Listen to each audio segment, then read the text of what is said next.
السلام عليكم ورحمة الله وبركاته. احنا جايين نقول لحضراتكم على فكرة بسيطة جدا هتساعد ان هي تخلي المية ساقعة طول النهار قدام الفراخ حتى لو ما كانش فيه امكانية انك تجيب تلج. كنا قبل كده اتكلمنا عن فيديو فيه 5 حاجات بنستعملهم لو احنا في جاي عندنا موجة حر، فلازم نعمل ال5 حاجات ديت عشان نقابل موجة الحر دي بالنسبة للفراخ. وكلنا عارفين ان الفراخ ما عندهاش غدد عرقية، يعني ما بتعرقش، هي بتخفض الحرارة عن طريق اللهس او تبخير المية يعني. فمن ضمن العوامل اللي هتساعد على خفض الحراره ان هي لما تشرب الميه تكون رطبه، فقلنا ممكن نحط تلج. انا بقى دلوقتي مش متوفر عندي تلج، ولو حتى متوفر تلج انا هحاول احفظ الميه تفضل ساقعه بالتلج، كميه التلج اللي انا بحطها، لان عارفين ان الميه بتاخد درجه حراره الجو بسرعه يعني.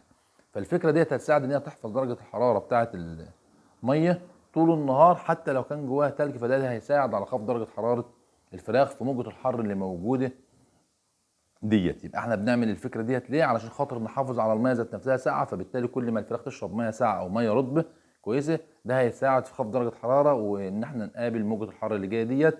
وكملوا الفيديو للاخر، الفكره كويسه جدا. السلام عليكم ورحمه الله وبركاته. احنا جايين نقول لكم النهارده على فكره جديده هتساعد ان الميه اللي بتبقى جوه الخزان تفضل رطبه او تفضل ساقعه طول النهار. لو يعني غير انك ممكن تحط في الخزان تلج، ان احنا عارفين لو احنا عاوزين نخفض درجه الحراره بنحط مثلا مكعب تلج او مكعبين تلج في الخزان، فده بيساعد ان يخلي الميه رطبه طول النهار. لو انت بقى مش متوفر التلج او عاوز تخلي الميه كمان ساقعه او تحافظ على التلج، لانك مش هتحط تلج كتير يعني تفضل محافظ عليها طول النهار رطبه ما تسخنش بسرعه، بتلف الخزان بخش او زي ما احنا لافينه بقماش قدامكم اهو، بس الخش بيكون افضل يعني.